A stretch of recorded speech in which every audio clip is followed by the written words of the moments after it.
يهده الله فلا مضل له ومن يضلله فلا هادي له ونشهد أن لا إله إلا الله وحده لا شريك له ونشهد أن سيدنا ومولانا وحبيبنا وشفيعنا محمدا عبده ورسوله أما بعد برادران عزیز و مکرم، سب سے پہلے مجھے اجازت دیجیے کہ اپنا سر امتنان و تشکر کے ساتھ آپ کی خدمت میں حمد کروں کہ آپ نے پھر ایک اس پر اپنی خدمت کا بوجھ رکھ کر مجھے اپنے سامنے متشکر فرمایا۔ جس خلوص اور محبت کے ساتھ آپ نے اس خادم کو ایک مرتبہ پھر خدمت کا موقع دیا ہے، اسی خلوص و صداقت کے ساتھ دعا فرمائیے کہ خدا مجھے اس قابل بنائے کہ آپ کی ان تمناؤں کو پورا کر سکوں جو آپ نے میرے ساتھ وابستہ کی ہیں، اور ان فرائض کی تکمیل کر سکوں جو اس خدمت کے قبول کرنے کے ساتھ مجھ پر عائد ہوتی ہیں۔ جیسا کہ پہلے عرض کر چکا ہوں، خدا قدوس کا فضل اور آپ کی اعانت جب تک شامل حال نہ ہو کوئی اس دنیا میں کامیاب اور سرخرو نہیں ہو سکتا۔ میرے دور صدارت کی کامیابی کی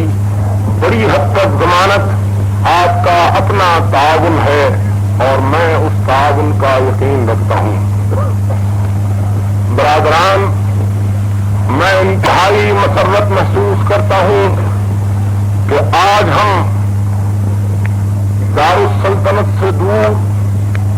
جالنا کے اس قدیم اور تاریخی کی مہلت حاصل کر رہے ہیں۔ مملکتی مجلس اتحاد المسلمین نے اب کی مرتبہ اپنا سالانہ اجلاس دارالسلطنت سے اس قدر دور منعقد کرنے کا جو فیصلہ کیا، اس کی اہمیت اور اس کی ضرورت سے آپ سب بخوبی واقف ہیں۔ آپ جانتے ہیں کہ مملکتی مجلس اتحاد المسلمین کا سب سے بڑا مقصد اور فریضہ یہ ہے کہ دکن کے مسلمانوں میں ان کی موجودہ حیثیت اور ان کی زندگی کے آئندہ مقاصد کا صحیح شعور پیدا کیا جائے۔ یوں تو اس شعور کے پیدا کرنے کا کام مملکتی مجلس کی شاخیں جو مختلف مقامات پر پھیلی ہوئی ہیں اپنے اپنے طور پر انجام دے رہی ہیں، لیکن اور طریقے سے پورا نہیں ہو سکتا۔ الحمدللہ کہ دارالسلطنت کے مسلمان مجلس کی گزشتہ 3-4 سالہ کوششوں کی وجہ سے اور مجلس کے کارکنوں کی مسلسل تقریروں اور ان کی طرف سے دیے ہوئے مسلسل بیانات کی وجہ سے کافی طور پر موجودہ حالات کا شعور پیدا کر چکے ہیں۔ اس کی ضرورت تھی اور شدید ضرورت کہ مملکتی مجلس سے وابستہ کارکن اور قائدین اپنے آپ کو ملک کے دور دراز گوشوں میں پہنچائیں اور اپنے خیالات سے اپنے دیہاتی اور تعلق جات و اضلاع میں رہنے والے بھائیوں کو استفادے کا موقع دیں۔ یہی مقصد جالنے میں اس مجلس کے انعقاد کا ہوا، اور انتخاب میں قرۂ فال کا اورنگ آباد کے نام پر پڑھنا اورنگ آباد کی اہمیت پر دلالت کرتا ہے۔ ضلع اورنگ آباد اسلامی تمدن اور تہذیب کا مملکت عاطفیہ میں وہ اولین مرکز ہے جہاں سے اس سلطنت اسلامیہ کی بنیاد پڑی۔ اسی ضلع میں دیوگیری کا وہ عظیم الشان قلعہ موجود ہے جس کو آپ دولت آباد کہتے ہیں، اور جس پر سب سے پہلی مرتبہ علاء الدین خلجی نے چڑھائی کر کے دکن میں اسلامی سلطنت کی بنیاد رکھی تھی۔ اسی اورنگ آباد کی سرزمین پر اسلامی سلطنت کا وہ عظیم الشان جرنیل اور مدبر آرام کر رہا ہے جس کے نام سے جالنے کے قریب ایک آبادی مشہور ہے. ملک عنبر کو تاریخ کا متعلم کبھی فراموش کر سکتا. اسی اورنگ آباد میں وہ ارواح قدسیہ غرفات جنت سے آپ کی طرف اپنے لگائے ہوئے درخت کی آبیاری کی تمناؤں کے ساتھ دیکھ رہی ہیں کہ جن کو شاہ نصیر الدین چراغ دہلی رحمت اللہ علیہ نے دہلی کی دور دراز مسافتوں کو طے کروا کر دکن کی سرزمین میں کفر کی ضلالت کو مٹانے اور اسلام کے نور کو چمکانے کے لیے بھیجا تھا. مسلمانوں، آج جبکہ ہم یہاں جمع ہو کر سلطنت اسلامیہ عاطفیہ کے استحکام اور ملت اسلامیہ کے مستقبل سے متعلق غور کر رہے ہیں، مجھے یقین ہے کہ شاہ برہان الدین غریب،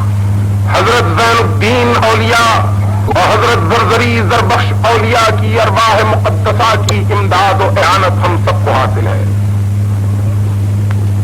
اور اسی امداد و اعانت کی توقع پر میں خدا قدوس کی بارگاہ میں آپ کے کاروان کے آگے بڑھنے کے لیے دعائے اخلاص پیش کرتا ہوں. بھائیو، میرے پیش نظر وہ قضیہ ہے جو اورنگ آباد اور جالنے کے باشندگان کے درمیان جلسے کے انعقاد کی نسبت پیدا ہو گیا تھا. میں اس پر تفصیل کے ساتھ کچھ کہنا نہیں چاہتا. میں نہیں سمجھتا کہ اورنگ آباد کے رہنے والوں کو کسی گلے کی کوئی وجہ ہے، جبکہ جالنا اورنگ آباد سے خارج نہیں، اور جالنے میں جلسہ ہونے کے معنی قطعاً اورنگ آباد میں جلسہ ہونے ہی کے ہیں. اور اگر جالنے کی وہ سرزمین جو اورنگ آباد کا ایک تعلقہ ہے اس سعادت کو حاصل کر رہی ہے تو کسی طرح یہ فخر اورنگ آباد والوں کے لیے کچھ کم نہیں ہے. کیوں اورنگ آباد میں جلسہ منعقد نہ ہو سکا اور کیوں جالنے کو یہ سعادت حاصل ہوئی،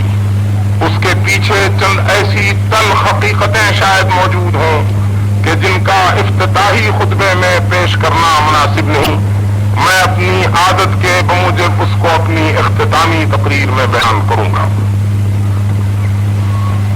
حضرات، آج میرا قلب مسرت کے جذبات سے معمور ہے جب میں آپ کے اس عظیم الشان پنڈال کو سامعین سے کھچا کھچ بھرا ہوا دیکھ رہا ہوں، اور خصوصاً اس لیے میں مسرور ہوں کہ ان سننے والوں میں تقریباً 90% میں دیہات کے ان مسلمانوں کو پاتا ہوں کہ جو بنڈیوں پر چڑھ کر مسافت کو طے کر کے مشکلات کو برداشت کر کے جالنا پہنچے ہیں. یہ امر ان کے اندر ایک حیات تازہ کی بشارت دیتا ہے، اور میں خدا قدوس کے فضل سے یہ توقع کرنے لگتا ہوں کہ جس کھیتی کو دنیا نے مرجھایا ہوا اور جھلسا ہوا سمجھا تھا وہ ایک مرتبہ پھر لہلہائے گی اور دیکھنے والوں کی نگاہوں کو خیرہ کر دے گی. آج اس محفل میں حیدرآباد کے وہ تمام اصحاب فکر و نظر موجود ہیں جن سے آپ بخوبی واقف ہیں اور جنہوں نے آپ کی خدمت کو اپنی زندگی کا مقصد قرار دیا، اور جو اپنی خدمت کے سلسلے میں آپ کے سامنے بارہا حاضر ہو چکے ہیں اور آج پھر کھڑے ہوں گے. آپ کا یہ بیس نہ صرف مجلس عاملہ کے تمام ارکان سے بھرا ہوا ہے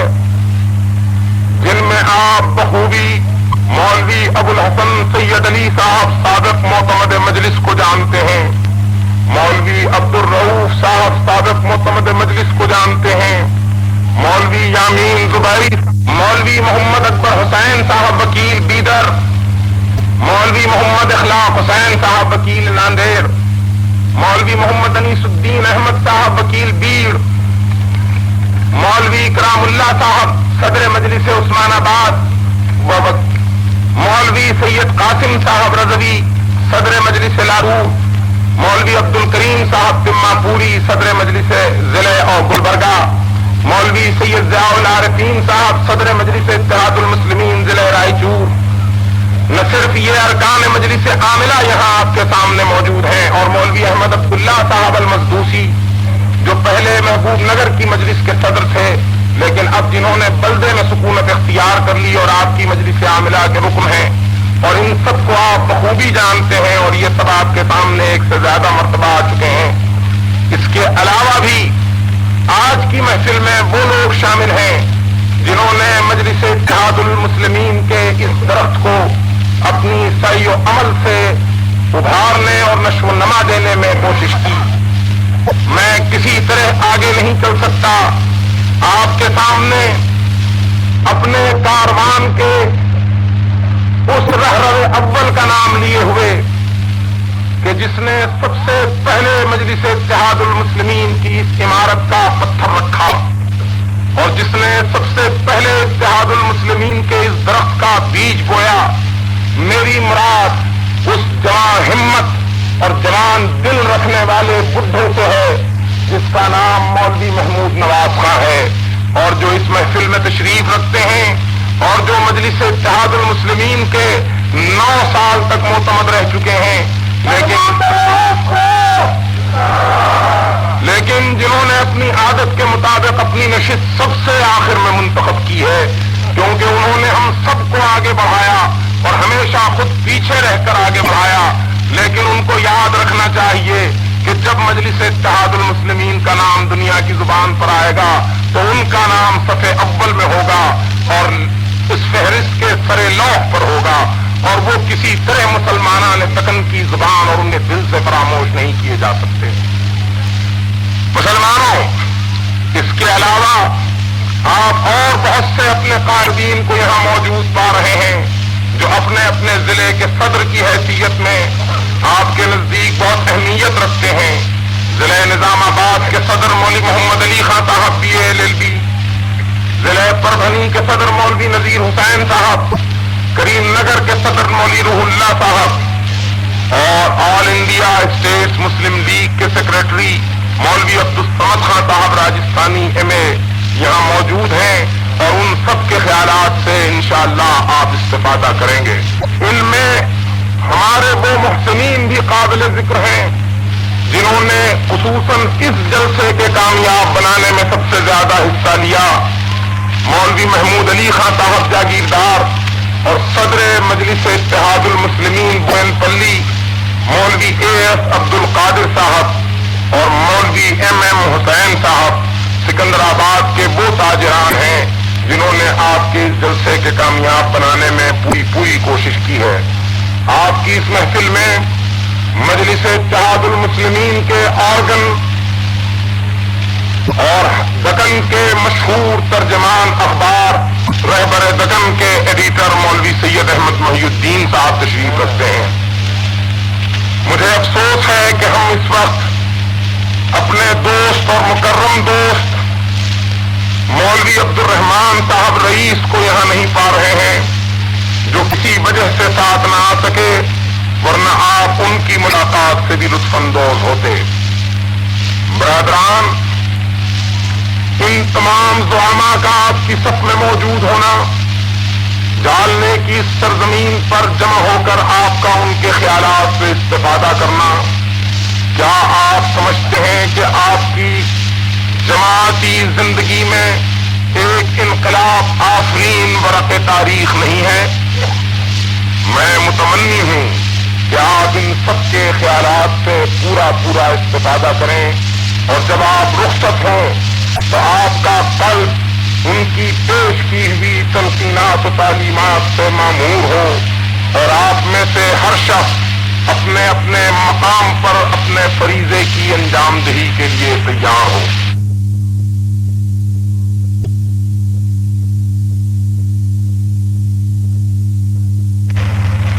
اگر کی طرف کسی کا قدم نہیں بڑھتا تو مجلس کو کیا پڑی ہے کہ دفعات صلح کو مرتب کر کے ان کے سامنے پیش کرے جو آمادہ صلح ہی نہیں ہے.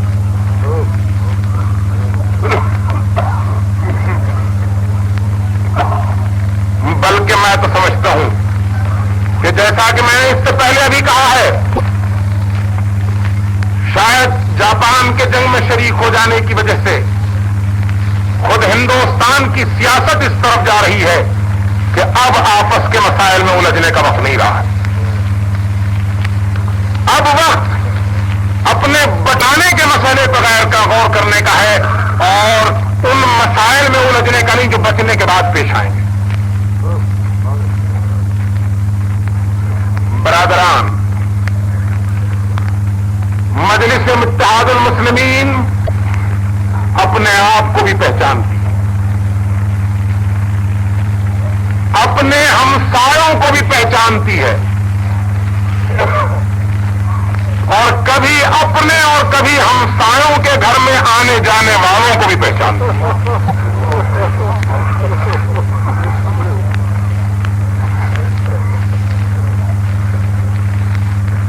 میں مجلس کی طرف سے صرف ایک بات کہہ دینا چاہتا ہوں کہ اس بات کا تجربہ ہو چکا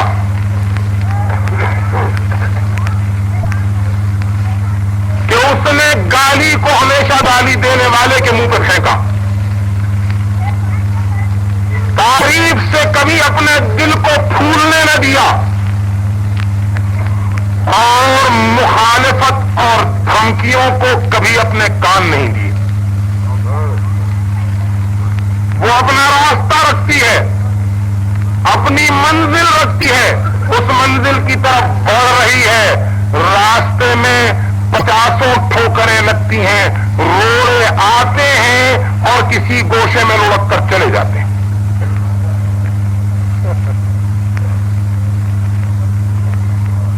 میں آگے بڑھ رہا ہوں.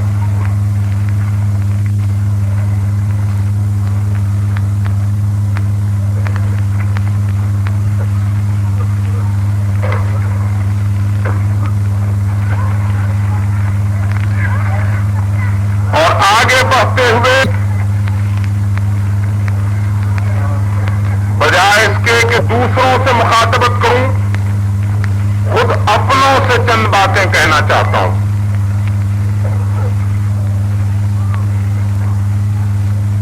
لیکن مناسب یہی ہے کہ جس طرح میری عادت رہی ہے، میں اپنوں سے کہنے کے قابل باتوں کو بجائے ابتدا میں کہنے کے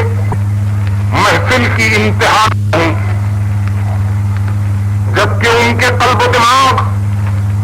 اس جلسے میں سنے جانے والے سارے خیالات کو اخذ کرنے کے بعد میری ان باتوں کو صحیح طور پر اپنے عقل و فکر کی ترازو میں تولنے کے قابل ہوں گے، اور میں ان کے پاس ان خیالات کو پہنچا کر یہ یقین کر سکوں گا کہ ان پر وہ اپنی پوری توجہ صرف کریں گے. ان چند جملوں کے بعد میں اپنی اس افتتاحی اور ابتدائی تقریر کو ختم کرتا ہوں اور دعا کرتا ہوں کہ خداوند تعالی ہم کو صراط مستقیم دکھائے، اس پر ثابت قدم رکھے، اور شیاطین جنوں انس کی وسوسہ اندازیوں سے محفوظ رکھے. مسلمان ایک مرکز سے وابستہ ہو جائیں اور اس مرکز پر اعتماد رکھیں اور اپنی منزل کے سوا دوسری طرف کا دیکھنا بھول جائیں. ابراہیم خلیل کے خدا، اسماعیل ذبیح کے خدا، حرام محمد کو اپنا جلوہ دکھانے والے، تاروں اور چاند کے ڈوبنے میں اپنی توحید کا ابراہیم کو درس دینے والے، علی کے عزائم کو توڑ کر اپنا یقین اس کے دل میں پیدا کر، فاطمہ کے چکی پیسنے والے ہاتھوں پر رحمت نازل کرنے والے، ان کے مشق اٹھانے والی پیٹھ پر رحمت نازل کرنے والے، ان کے لال کے کٹے ہوئے حلقوم پر اپنی رحمت نازل کرنے والے، ہم تیرے گناہگار بندے ایک مرتبہ پھر تیری بارگاہ میں حاضر ہیں. ہمیں اعتراف ہے اپنے گناہوں کا، ہم تسلیم کرتے ہیں اپنی خطاؤں، ہم تجھ سے چھوٹے، اس لیے دنیا ہم سے چھوٹی۔ پروردگار ہم اب تیری طرف رجوع کرتے ہیں، ہم وعدہ کرتے ہیں اور تیرے حبیب کو تیرے نزدیک طفیل اور واسطہ قرار دے کر تجھ سے امداد چاہتے ہیں کہ تو ہمیں توفیق عطا فرما کہ ہم اپنے وعدے پر ثابت قدم رہیں، کہ اب تیرے راستے کو نہ چھوڑیں،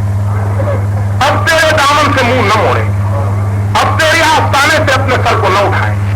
اب تیرے احکام کی پابندی کریں، اب تیرے راستے پر چلیں۔ خداوندہ ہم کو وہ دے جو محمد عربی کو تو نے دیا تھا، ہم کو وہ دے جو محمد عربی کے غلاموں کو تو نے دیا تھا۔ پروردگار ہم کو اپنے دامن رحمت و رافت میں لے لے، ہم کو جھٹک نہیں کہ ہم اگر تیرے پاس سے دھتکارے جائیں تو پھر ہمیں کوئی سہارا نہیں۔ خداوندہ دنیا ہمارے مٹانے پر تلی ہوئی ہے، اور ہم کو اگر کوئی آسرا ہے تو وہ تیرا آسرا ہے۔ اپنے دامن میں چھپا اور اپنے دامن کو ہم پر سایہ فگن کر دے، اور اس طرح ساری دنیا کے اوپر ہم کو مسلط کر دے، اور اس طرح ہم کو وہ مقام عطا کر جو تم نے اپنے صالح بندوں کے لیے مقرر کیا ہے۔ ربنا تقبل منا انک انت السمیع العلیم وتب علینا انک انت التواب الرحیم۔ ربنا آتنا فی الدنیا حسنۃ وفی الآخرۃ حسنۃ وقنا عذاب النار۔ ربنا